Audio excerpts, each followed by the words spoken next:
برونکیولز basically جو برونکائی ہے یہ ڈیوائڈ ہوتا ہے اور پھر اس کے بعد آتا ہے bronchioles. Tertiary bronchi divide into bronchioles. Bronchioles کی ڈائمیٹر تقریباً 1 ملی میٹر یا اس سے بھی کم ہوتا ہے, جس کا جو وال ہے it is basically composed of ciliated cuboidal epithelium and smooth muscle. اور آپ کو ایک بات یاد رکھنا چاہیے کہ دیر از نو کارٹیلیج ان برونکیولز. اور ایک بات یہ کہ it control the air traffic within the lungs, کیونکہ it change their diameter either increase or reduce the air flow to different parts within the lungs. اسی طرح برونکیول جو ہے نا یہ ڈیوائڈ ہوتا ہے ٹرمینل برونکیولز کو. ٹرمینل برونکیول پھر ڈیوائڈ ہوتا ہے ریسپائریٹری برونکیول, اور ریسپائریٹری برونکیول ڈیوائڈ ہوتا ہے الویولر ڈک کو, اور الویولر ڈک پھر ڈیوائڈ ہوتا ہے الویولر سیکس کو, اور الویولر سیکس میں پھر موجود ہوتا ہے الویولائی. آپ کو یاد رکھنا چاہیے کہ جو ریسپائریٹری برونکیول ہے اس کا ڈائمیٹر 1 ملی میٹر سے لیس ہوتا ہے, اس میں جو ہے نا پھر ٹرو ریسپائریشن شروع ہوتا ہے. Respiratory bronchiole basically branch into 2 to 11 alveolar ڈک.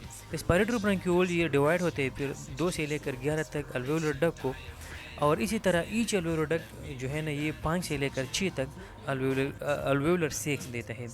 الویولر sex جو ہے نا یہ جسٹ لائک گرافس بنچ اس طرح ہوتا ہے, جو گرافس ہوتے ہیں اس کے بنچ کی طرح ہوتے ہیں, وہ کمپوزڈ ہوتا ہے الویولائی پر.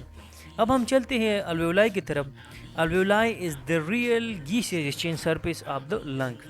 اس کا ڈائمیٹر تقریباً 0.1 مائکرو میٹر ہوتا ہے, اور it is composed of collagen and elastic fibre. It is composed of squamous epithelium and basically it expand and recoil. اس کولیجن اور الاسٹک فائبر کی وجہ سے یہ ایکسپینڈ ہوتے ہیں اور ریکائل ہوتا ہے. اس کا سرفیس ایریا تقریباً 70 ملی میٹر اسکوائر ہوتا ہے. ٹھیک ہے. Alveoli is basically composed of 2 type of cell, alveolar type 1 and alveolar type 2. Alveolar type 1 cell is basically composed of squamous epithelium and it is the real gaseous exchange surface. Alveolar type 2 cell, it is present in between the alveolar type 1 cell.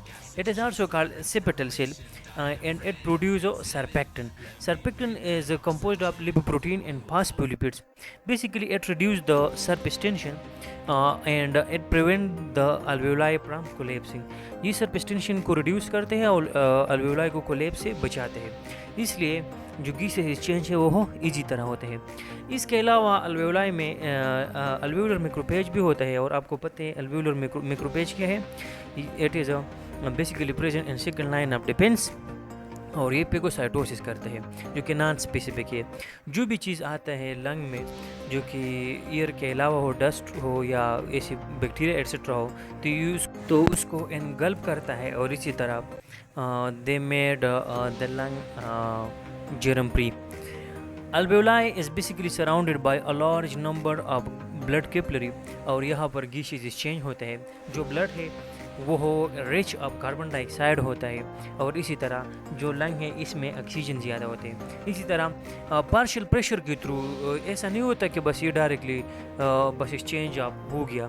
اس کا ایک specific process ہے, پھر انشاءاللہ بعد میں ہم پڑھیں گے. اگر آپ لوگ اس میں سیریس ہو تو کمنٹ میں لکھ لیں کہ گیسیز ایکسچینج جو ہے نا اس کو کرنا چاہیے. یہ پارشل پریشر کے تھرو ہوتا ہے, اور اس میں ڈفرینٹ اسٹیپ ہوتا ہے, ایک اسٹیپ میں نہیں ہوتا, مختلف قسم کے اسٹیپ اس میں ہوتے ہیں کہ کس طرح گیسیز ایکسچینج ہوتا ہے.